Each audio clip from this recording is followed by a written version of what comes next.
औज़ुबिल्लाहिमिनश्शैतानिर्रजीम बिस्मिल्लाहिर्रहमानिर्रहीम। अस्सलाम वालेकुम डियर स्टूडेंट्स, मैं आपका टीचर हाफिज़ मुज़म्मिल कबीर। उम्मीद है आप सब खैरियत से होंगे, ठीक है, और आप स्टडी भी कर रहे होंगे। लास्ट लेक्चर के अंदर आप लोगों को याद होगा कि हमने चैप्टर नंबर 10 को ख़त्म कर लिया था और फर्स्ट शॉर्ट क्वेश्चन भी कर लिया था। अब हम आ गए हैं शॉर्ट क्वेश्चंस पे, आगे मज़ीद पढ़ सकते हैं। और मैंने आपको कहा था जब शॉर्ट क्वेश्चन करवाऊंगा, एक साइड पे हम एक्सेलरेटेड लर्निंग प्रोग्राम में हमारे जितने शॉर्ट क्वेश्चन इंक्लूड है उसको लिखते जाएंगे और दूसरी साइड पे हम अपने शॉर्ट क्वेश्चंस कवर करते जाएंगे, ठीक है। तो हमारे पास पहला शॉर्ट क्वेश्चन आपने देखा था। जो शॉर्ट क्वेश्चन क्या था, एक बार मैं वॉइस रिपीट कर देता हूँ, उसका बस बोल देता हूँ कि क्वेश्चन क्या था। What do you understand by linear magnification and angular magnification? कि आप लीनियर मैग्नीफिकेशन से क्या मुराद है और एंगुलर मैग्नीफिकेशन से क्या मुराद है, मैंने पूरा आपको लिख के दिखाया था कि इस तरह से लिख सकते हैं हम। तो लीनियर मैग्नीफिकेशन हमारे पास क्या थी, हमारे पास simple the ratio of the आपके पास the ratio of the size of the image to the size of object linear magnification कहलाती थी। या हम इसको डिफाइन कर सकते थे the ratio of distance of image from lens to the ratio of distance of object from lens से, ठीक है। तो बड़ा इजी सी हमारे पास डेफिनेशन थी इसकी। और एंगुलर मैग्नीफिकेशन के लिए हमने सिंपल डेफिनेशन की थी कि जी एंगुलर मैग्नीफिकेशन कहती है the ratio of the angle subtended by the image, ठीक है। कैसे जी? As seen through some aid या as seen through some optical device to the आपके पास object to the angle subtended by the object at eye, ठीक है। हमारे पास जब अनएडेड आई थी या नेकेड आई थी, तो हमारे पास m = बीटा और अल्फा इसका फॉर्मूला था। अच्छा जी, इसके बाद हम बात करते हैं हमारे पास जो अगला पार्ट था इसका, explain how a convex lens is used as a magnifier.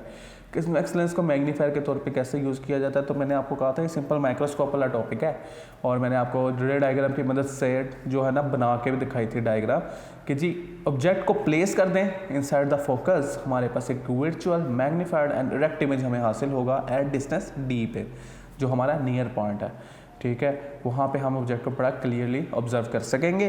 तो ये हमारे पास था जी कन्वेक्स लेंस का यूज़ एज मैग्नीफायर, ठीक। आगे चल सकते हैं अब हम।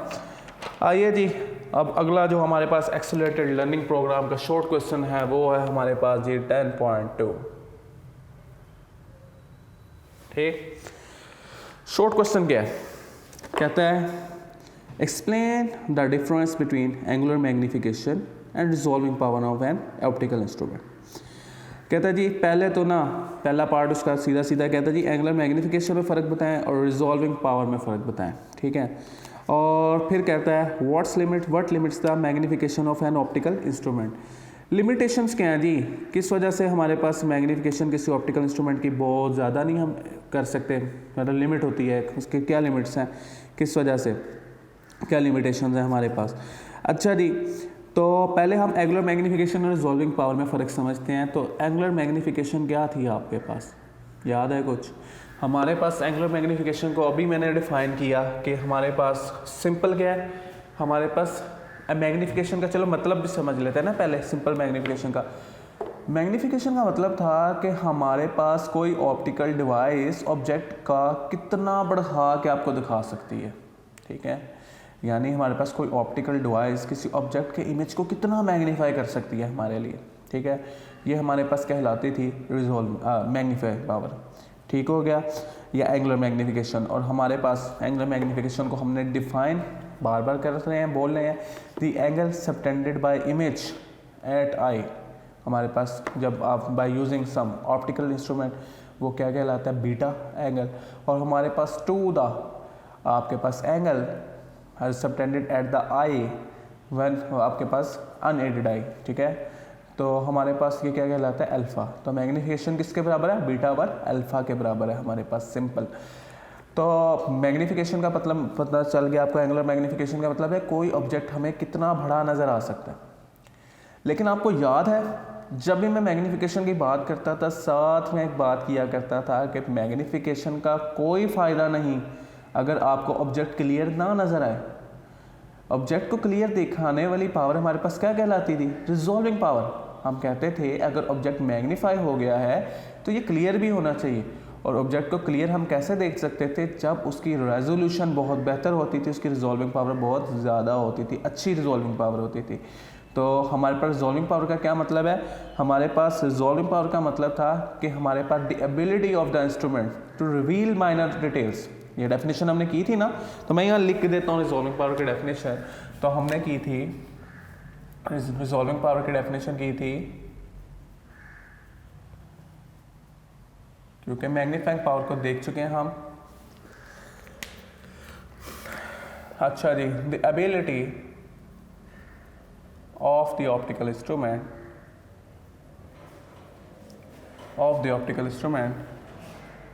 to reveal minor details.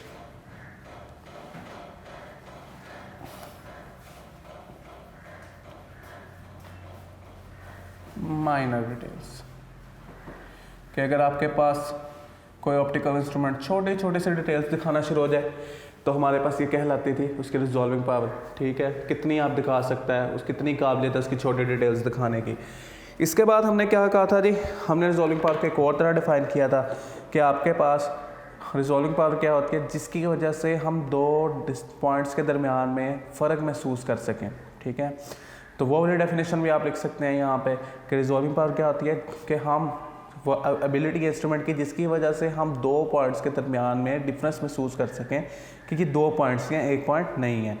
और तीसरी डेफिनेशन जो आपने की थी वो बाय फार्मूला की थी कि आपने कहा था हमारे पास रिजॉल्विंग पावर रेसिप्रोकल है किसका, अल्फा मिनिमम का। और हमारे पास यहाँ पे एक फार्मूला आया था रिजॉल्विंग पावर का, R = D/1.22 लैम्डा। और हमने यहाँ देखा था अगर रिजॉल्विंग पावर ज़्यादा करनी है, डायमीटर ऑफ द लेंस बढ़ा दें ताकि लाइट ज़्यादा से ज़्यादा कैप्चर हो सके, वेवलेंथ शॉर्टर यूज़ करें, क्योंकि वेवलेंथ जितनी ज़्यादा शॉर्टर होगी हमारे पास जो होगा इंस्ट्रूमेंट उतनी बेहतर डिटेल्स दिखा सकेगा, रिजॉल्विंग पावर उसकी उतनी बेहतर होगी। ठीक है, तो ये बात हमारे पास हो गई यहाँ तक। Explain the difference between angular magnification and resolving power of an optical instrument. तो बात समझ आ गई होगी कि एंगुलर मैग्नीफिकेशन का मतलब है ऑब्जेक्ट कितना बढ़ा सकता है, ऑब्जेक्ट का इमेज हमें कितना बड़ा नज़र आ सकता है अगर उसे किसी ऑप्टिकल इंस्ट्रूमेंट से देखें। ठीक हो गया। रिजॉल्विंग पावर से हमारे पास क्या मुराद है कि हम ऑब्जेक्ट को कितना क्लियरली देख सकते हैं, उसकी डिटेल्स को कितना वाज़िया तौर पर देख सकते हैं। ठीक है, आप डेफिनेशन लिख के एक्सप्लेन कर सकते हैं अपनी बात को, या अपनी स्टेटमेंट की बात में समझते की तरह हम इसको एक्सप्लेन कर सकते हैं। ठीक है, तो याद रखने से अगली बात उसने पूछी थी इसी क्वेश्चन में कि what limits the magnification of an optical instrument. Limitations क्या होती हैं जी हमारे पास जो ऑप्टिकल इंस्ट्रूमेंट की मैग्नीफिकेशन के लिए। तो याद रखिएगा हमारे पास क्रोमेटिक एब्रेशन, हमारे पास ऐसा डिफेक्ट है जो लिमिट करता है हमारे पास किसको, ऑप्टिकल इंस्ट्रूमेंट की मैग्नीफिकेशन को। ये तो हमने पढ़ा ही नहीं ना पूरे चैप्टर में क्रोमेटिक एब्रेशन क्या होता है, तो लिहाजा से समझना पड़ेगा हमारे पास। ठीक है, तो क्रोमेटिक एब्रेशन हम समझ लेते हैं क्या होता है। इसके लिए हम चलते हैं बोर्ड पे और अपना काम शुरू करते हैं। लेट करें लेट क्या करना है, पहले हम इसको हेडिंग करते हैं कि हमारे पास क्रोमेटिक एब्रेशन क्या होता है, क्योंकि अगले एक और शॉर्ट क्वेश्चन में हमने ये कंसेप्ट यूज़ करना है, क्रोमेटिक एब्रेशन। ठीक हो गया, अब देखें जी क्रोमेटिक एब्रेशन क्या होता है। अच्छा, हमें पता है कि वाइट लाइट जो है 7 कलर्स का मिक्सचर है, ऐसा ही है, आप रेनबो में भी देखते हैं वो कलर्स। और अगर हम यहाँ पे प्रिज्म ड्रॉ कर लें कोई, और प्रिज्म पे अगर हम वाइट लाइट फॉल करेंगे यहाँ पे, तो जब वाइट लाइट बाहर निकलती है इसके अंदर से, तो हमारे पास वो जो होता है ना डिफरेंट कलर्स में डिवाइड हो चुकी होती है, कुछ इस तरह से 7 कलर्स हमारे पास बन चुके होते हैं यहाँ। ऐसा ही है ना, मैं यहाँ पे 3 कलर जो कि मौजूद है, हम 3 कलर शो कर रहे हैं, लेकिन यहाँ पे 7 कलर्स बन चुके होते हैं, 4 5 6 7। तो हमारे पास वाइट लाइट कितने कलर्स का मिक्सचर है, 7 कलर का। लेट करें हमारे पास एक कन्वेक्स लेंस यूज़ किया हमने कुछ इस तरह से, और हमने इस पे वाइट लाइट को फॉल किया। ठीक है, कैसे, हमारे पास वाइट लाइट आ रही थी जी इन्फिनिटी से, कुछ एक रे यहाँ बना लेते हैं और एक रे इस तरह से बना लेते हैं, और 7 कलर्स के नाम भी लिख देते हैं कौन कौन सा होता है हमारे पास 7 कलर्स। हमारे पास 7 कलर्स होते हैं जी, आप इसको याद रख सकते हैं विब ग्योर फिनोमेना से, विब ग्योर एक तो जगह की, ये देखें विब ग्योर। अब याद कैसे रखेंगे, V for violet, I for indigo, B for blue, ठीक है, ये ब्लू होता है, अगला कलर हमारे पास ग्रीन, उससे अगला कलर येलो, ये कलर हमारे पास है ऑरेंज, ठीक है, और ये कलर हमारे पास है रेड, ठीक है। वाइट लाइट कितने कलर्स का मिक्सचर है? 7 कलर्स का मिक्सचर है, ठीक है। और हमने उनके नाम लिख दिए, क्या दिए? VIBGYOR, violet, indigo, blue, green, yellow, red, orange, red. अब लट करें, यहाँ से वाइट लाइट आ रही थी और हमारे पास वाइट लाइट जैसे ही कन्वेक्स लेंस से पास करेगी, आपके पास सारी की सारी कहाँ इकट्ठी होना है? फोकस पे। लेकिन ऐसा होता नहीं है। पता है क्या होता है? हमारे पास अगर ये एक अच्छा लेंस नहीं है, हमने एक अच्छा लेंस यूज़ नहीं किया, तो यहाँ पे हमें क्रोमेटिक एब्रेशन का फिनोमेना देखने में नज़र आता है। क्यों? वो क्या होता है वो तो हम देखने लगे ना। क्या फिनोमेना में नज़र आएगा? क्योंकि आपके पास ये देख रहे हैं, हमारे पास ये एक सस्ता मटेरियल हमने कन्वेक्स लेंस यूज़ किया है, तो हमारे पास इसका जो डिफरेंट पार्ट्स का ना रिफ्रैक्टिव इंडेक्स डिफरेंट होता है, ठीक है। जब रिफ्रैक्टिव इंडेक्स डिफरेंट होता है ना, रिफ्रैक्टिव इंडेक्स से क्या मतलब था कि कितना बेंड कर सकता है हमारे पास लाइट को, ऐसा ही है। तो यहाँ पे कुछ इस तरह से आपको नज़र आएगा कि आपकी जो इंडिगो लाइट है ना, इंडिगो वाली, वो हमारे पास जो चले हमारे पास ये कलर मौजूद है, हमारे पास इंडिगो वाली लाइट, हमारे वायलेट वाली लाइट क्यों कर लेते हैं कि वायलेट वाली लाइट यहाँ पे इकट्ठी होगी कहीं, ठीक है। और जो आप रेड लाइट देख रहे हैं ना, वो रेड लाइट कहीं पीछे जाकर इकट्ठी होगी, कुछ इस तरह। अब ये तो एक मसला हो गया ना हमारे पास कि सारी लाइट्स को तो एक पॉइंट पे इकट्ठे होना चाहिए था इमेज को दिखाने के लिए। हमारे पास डिफरेंट कलर्स भी इसके बीच में आ रहे होंगे, जिस तरह हमारे पास ग्रीन कलर है, ग्रीन कलर कुछ यहाँ पे हमारे पास करके इकट्ठा हो रहा होगा, ठीक। तो आपके पास अब इमेज की क्या सूरत हाल होगी? लट करें, मैं यहाँ पर स्क्रीन रखता हूँ,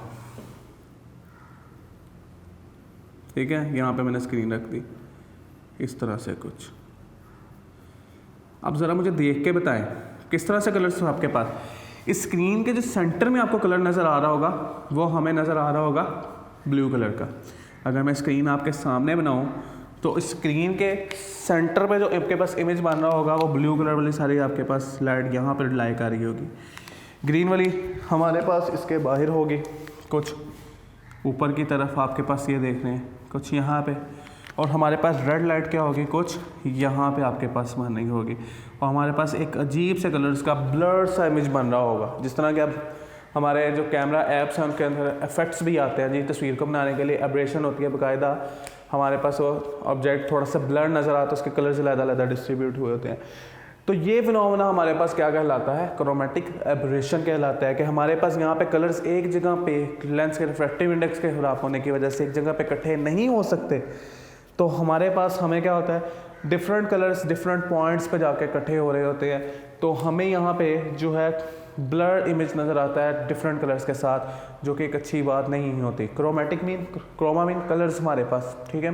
क्रोमेटिक एब्रेशन कलर्स की खराबी। अब लट करें, मैं स्क्रीन यहाँ पे रख दूँ या स्क्रीन यहाँ ना रखता हूँ, मैं यहाँ रख दूँ अगर, ठीक है। मैं इसको मिटा देता हूँ स्क्रीन को यहाँ से, और स्क्रीन को हम रखते हैं यहाँ पे, यहाँ कहीं।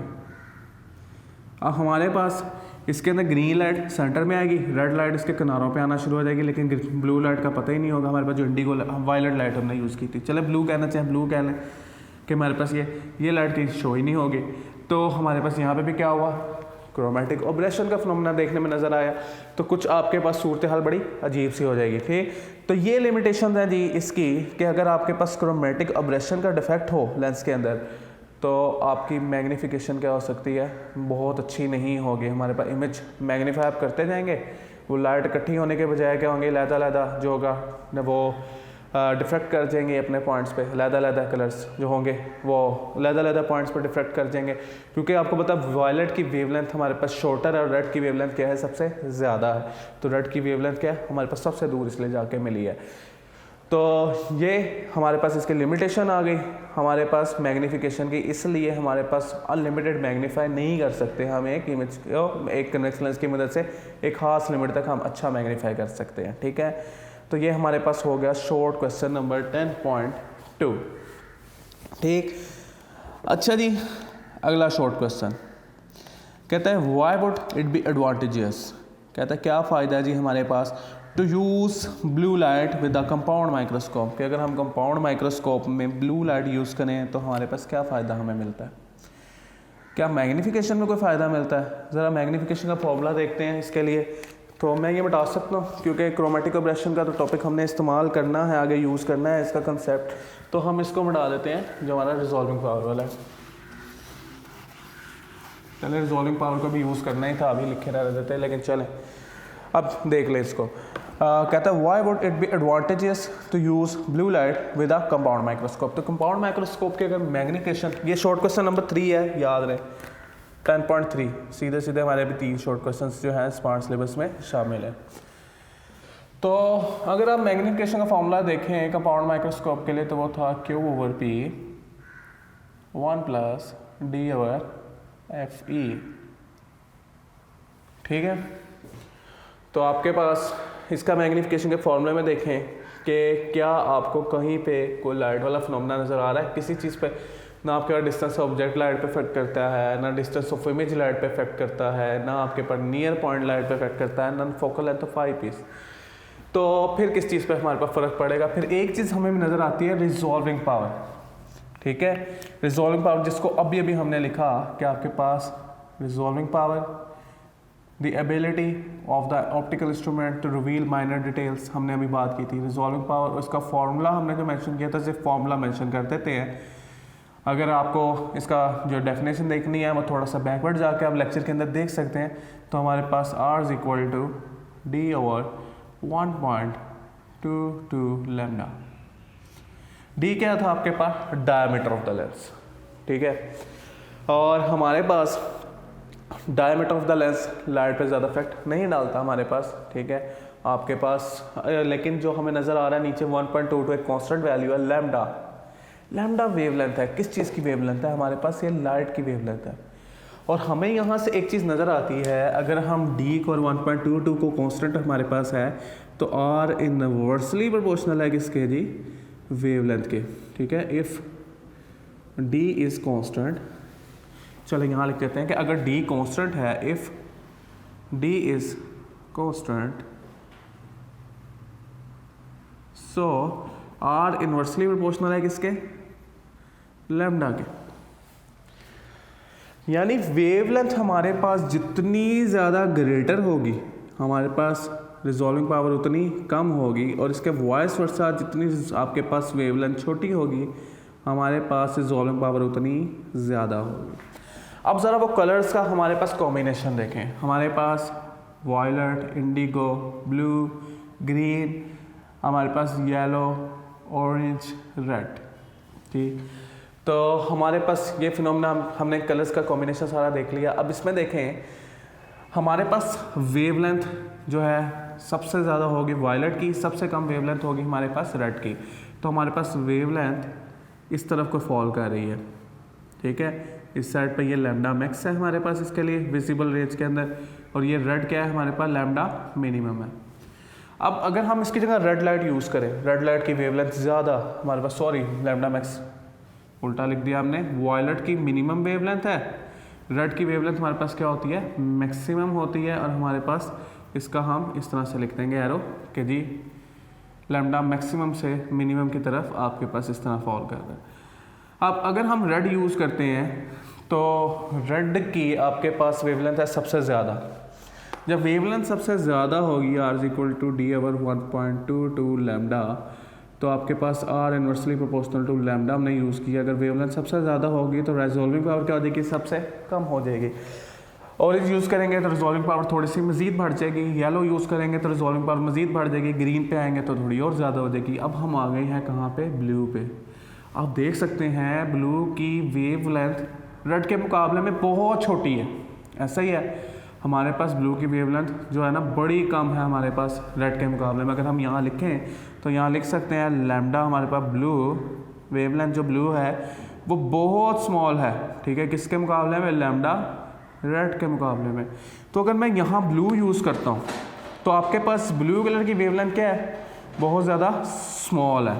ठीक है, अगर मैं ब्लू यूज़ करता हूँ और हमारे पास यही ब्लू यूज़ किया और ब्लू की वेवलेंथ मुझे पता चली थी कि बहुत ज़्यादा स्मॉल होती है, तो इसके लिए जो रेजोल्यूशन होगी वो क्या होगी, बहुत ज़्यादा बढ़ जाएगी। और रेजोल्यूशन का क्या मतलब है, बढ़ने का मतलब कि हमारे पास दो पॉइंट्स के दरमियान में हम बहुत आराम से क्या कर सकते हैं, डिफ्रेंशिएट कर सकते हैं इसकी मदद से। ठीक है, ये हो गया जी हमारे पास जो है हमारे पास रिजॉल्विंग पावर। अच्छा जी, तो इसके बाद हमारे पास 10.3 हो गया जी, जिसमें हमने देखा what it would be advantageous to use blue light with the compound microscope. तो हमने देखा जी चूँकि ब्लू लाइट की शॉर्टर वेवलेंथ है, हमारे पास लेस डिफ्रैक्शन होगी और हमारे पास रिजॉल्विंग पावर क्या होगी, बढ़ जाएगी। ठीक, लास्ट दो शॉर्ट क्वेश्चन हमारे पास जो स्मार्ट सिलेबस के रह गए हैं। ठीक है, आज के लेक्चर में यही खत्म होंगे हमारे पास। अगला 10.4 हमारे पास शॉर्ट क्वेश्चन है। 10 शॉर्ट क्वेश्चन में कहता है कि हमारे पास 10 शॉर्ट क्वेश्चन में कह रहा है one can buy a cheap microscope for use by the children. कोई भी शख्स जो है ना एक सस्ती सी माइक्रोस्कोप तो खरीद ही सकता है घर के लिए। ठीक है, तो बच्चों के यूज़ के लिए। ठीक है, कहते हैं the images seen in such a microscope have coloured edges. तो ऐसी माइक्रोस्कोप के अंदर ना देखने में नज़र आता है। तो हम देख लेते हैं जी कि जब एक माइक्रोस्कोप जब बच्चों के लिए खरीदी जाती है तो क्या नज़र आता है, वहाँ पे ना कुछ इस तरह का फिनोमेना नज़र आ रहा होता है कि ये लेट्स सपोज माइक्रोस्कोप का इमेज देख रहे हैं ना, तो उन्हें जो नज़र आ रहा होगा ना कि किनारे उनको नज़र आ रहे होंगे कि डिफरेंट कलर्स आपके पास कुछ इस तरह से ना डिफरेंट कलर्स का मिक्सचर बना होगा यहाँ पे, और जिस तरह केमिकल्स में नहीं बन जाता, ठीक है, वैसा कुछ करके ना कलर का इमेज यहाँ कलर्स बने होंगे यहाँ पे इस तरह से। यानी मैग्नीफाई तो हो जाएगा इमेज, लेकिन वो थोड़ा सा जो है ना एजेस जो होंगे उसके ब्लर नज़र आएंगे। ऐसा क्यों होता है? तो इसके लिए क्या हम कोई रीज़न पढ़ी है हमने? मुझे लग रहा है हमने पढ़ी है। अभी वहाँ पे वो टॉपिक लिखा हुआ है क्रोमैटिक एब्रेशन का। तो क्रोमैटिक एब्रेशन में हमने देखा कि देखें जब हमने एक सस्ती माइक्रोस्कोप खरीद ली, अब सस्ती माइक्रोस्कोप में लेंस तो बहुत ज़्यादा अच्छा नहीं लगाने लगे वो, तो जो लेंस वहाँ पे कन्वेक्स लेंस यूज़ होता है वो हमारे पास बहुत बेहतर नहीं होता। उसके डिफरेंट पार्ट्स का रिफ्रैक्टिव इंडेक्स क्या होता है, डिफरेंट होता है।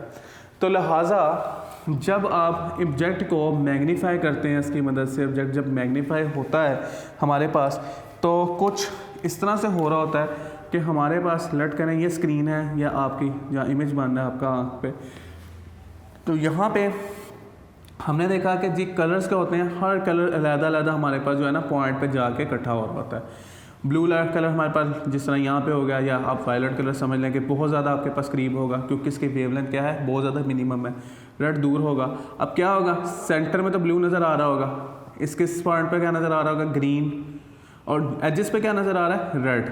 तो हमारे पास यहाँ पे भी इमेज इसलिए है, हमारे पास सारा क्या नज़र आएगा आपको, ये कलर्स का मिक्सअप यहाँ पे नज़र आएगा। आपको लगेगा कि ये सारे कलर्स एक दूसरे के साथ मिक्स हुए हुए हैं। ठीक है, तो एक बड़ा अजीब सा जो इमेज बन जाएगा, लेकिन इमेज क्या होगा, मैग्नीफाई होकर मिलेगा, जिसको बड़े आराम से ऑब्जर्व किया जा सकता है। ठीक है, तो हम यहाँ पे यही लिखेंगे कि यहाँ पे रीज़न ये है कि हमारे पास जो है जो क्रोमैटिक एब्रेशन का फिनोमेना होगा, जिसमें वाइट लाइट जब पास करेगी लेंस में से तो हमारे पास तमाम लाइट्स एक पॉइंट पे फोकस नहीं हो सकेंगी, तमाम कलर्स एक पॉइंट पे फोकस नहीं हो सकेंगे।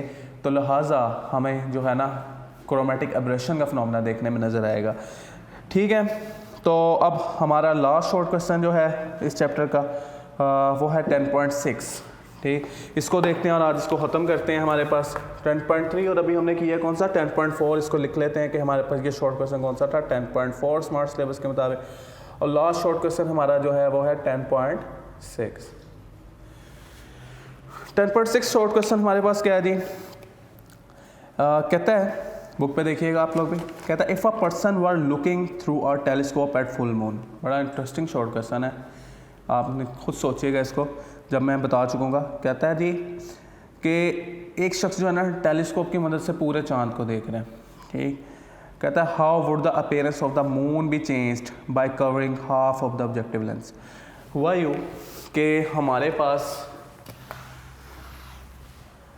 टेलीस्कोप की मदद से देख रहा था वो, ठीक, और टेलीस्कोप का मैं फ्रंट साइड शो कर देता हूँ। एक पिछली साइड पे वो देख रहा था, ऑब्जर्व कर रहा था, इस साइड पे आईपीस है, इस साइड पे ऑब्जेक्टिव लेंस है, और वो यहाँ से देख रहा था चांद को। अब चांद को देखते देखते क्या हुआ, जो ऑब्जेक्टिव लेंस था ना, ऑब्जेक्टिव लेंस जिसका हमने डायमीटर ज़्यादा रखा था थोड़ा कुछ इस तरह से, हुआ ये कि इसको ना किसी ने शरारत में कवर कर दिया कुछ इस तरह, ठीक है, ऑब्जेक्टिव लेंस को। हम मुझे बताएं कि आपको जो ऑब्जेक्ट है कहता है जी अपीयरेंस क्या होगी मून की, ठीक है। मून अब आपको कैसे नज़र आएगा, जैसे ही हम इसको कवर कर दें, इसका फॉर एग्जांपल हाथ रख दिया, कोई कवर डाल दिया अचानक से कि इसका हाफ ऑफ द पार्ट जो है ना वो कवर हो गया आपका ऑब्जेक्टिव लेंस का। अब मुझे बताएं अपीयरेंस क्या होगी। बेटा सोचें ज़रा, अगर मैं इसके आगे हाफ ऑब्जेक्टिव लेंस को कवर कर दूं, आमतौर पर जहन में क्या सोचने में आता है, सोचने में आता है जी चांद आधा हो जाएगा, है ना, लेकिन ऐसा नहीं होता, ठीक है। हमारे पास यहाँ पे पता है क्या फिनोमेना देखने में नज़र आएगा आपके पास, जब आप इसको हाफ कवर करेंगे तो बेसिकली आप किस चीज़ को कवर कर रहे हैं, हमारे पास लाइट को हम कम कर रहे हैं, ऐसा ही है। ऑब्जेक्टिव लेंस को क्यों हम जो अपर्चर है वो ज़्यादा क्यों रखते थे, हमारे पास अपर्चर ज़्यादा इसलिए रखते थे इसका ताकि ज़्यादा से ज़्यादा लाइट कैप्चर कर सकर, हमारे पास इमेज का रेजोल्यूशन क्या रहे, बेहतर है, इमेज अच्छा बने हमारे पास, ठीक है, क्लियर नज़र आए, ठीक है, हमारे पास इमेज क्या नज़र आए, क्लियर नज़र आए। लेकिन यहाँ पे क्या हुआ, जब आपने इसको कवर किया आपके पास लाइट क्या होगी, लाइट की इंटेंसिटी कम हो गई। अब जो इमेज आपको नज़र आएगा ना उतना क्लियर नज़र नहीं आएगा, ठीक है, क्योंकि ऑब्जेक्टिव उतनी लाइट को कैप्चर नहीं कर सक रहा, तो हमारे पास जो होगा वो लाइट अब कम होने की वजह से हमारे पास जो इमेज है चांद का इमेज वो हमें थोड़ा सा डार्क नज़र आना शुरू हो जाएगा, थोड़ा सा क्या, थोड़ा ज़्यादा, जितना आपने कवर किया होगा उस हिसाब से। तो इसको अब हम लिखेंगे कैसे, हम लिखेंगे कि जी appearance size of image of moon does not change, size तो चेंज नहीं होगा, तो हम यहाँ लिख लेते हैं its size does not change, the size of the moon does not change, 10.6, moon does not change, ठीक है, ये चेंज नहीं होगा, लेकिन हमारे पास हमें क्या देखने में नजर आएगा कि ये डिम हो चुका होगा, ठीक है, इट लुक्स डिम ओनली।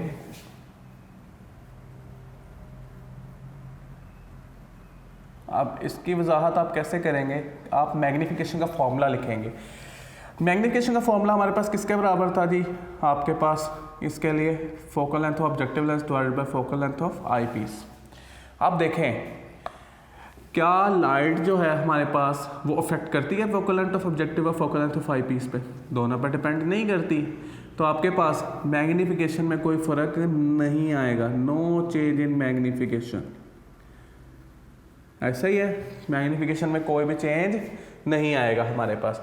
लिहाजा आपके पास चांद तो उतना बड़ा ही दिखाई देगा आपको, ठीक है, चांद उतना बड़ा ही दिखाई देगा, लेकिन यहाँ पे फ़र्क क्या आ जाएगा कि आपको जो है ना वो क्या नज़र आएगा, डिम नज़र आएगा, सिर्फ आपके पास इंटेंसिटी ऑफ लाइट कम होने से वो क्या हो जाएगा, हाफ हो जाएगा, ठीक है, इंटेंसिटी ऑफ लाइट कम होगी तो ये हमें क्या नज़र आना शुरू हो जाएगा, डिम नज़र आना शुरू हो जाएगा, ठीक है, ये हमें पहुंचाएगी कहाँ पे, डिम इमेज की तरह। तो ये थे एक्सरसाइज के शॉर्ट क्वेश्चन हमारे पास स्मार्ट सिलेबस के मुताबिक, इसके आगे के शॉर्ट क्वेश्चन हमारे पास नहीं है। अब जो है हमारे पास रह गया है इसका न्यूमेरिकल पोर्शन, 2 लेक्चर्स मैक्सिमम लगेंगे हमारे पास, न्यूमेरिकल्स भी हमारे कवर हो जाएंगे। और न्यूमेरिकल्स को डिटेल से देखने से पहले आपको एक बात बताता चलूँगा, काइंडली अपने लिए इन टॉपिक्स को अच्छी तरह से याद कीजिएगा। मैग्नीफिकेशंस के फार्मूलाज तमाम इंस्ट्रूमेंट्स के लिए आपने याद रखने हैं, ठीक है, फिर हम इसको न्यूमेरिकल्स को करने का मज़ा भी आएगा और न्यूमेरिकल्स हम समझेंगे भी बड़े अच्छे तरीके से। तो परेशान नहीं होना, इंशाल्लाह हम जो है नेक्स्ट लेक्चर में मिलेंगे। हमारे पास एक्सरसाइज के शॉर्ट क्वेश्चन भी हो गए हैं, तो अपना बहुत बहुत ख्याल रखिएगा। मेरी तरफ से आज के लिए इतना ही। फ़ी मान अल्लाह, अस्सलामु अलैकुम, अल्लाह हाफिज़।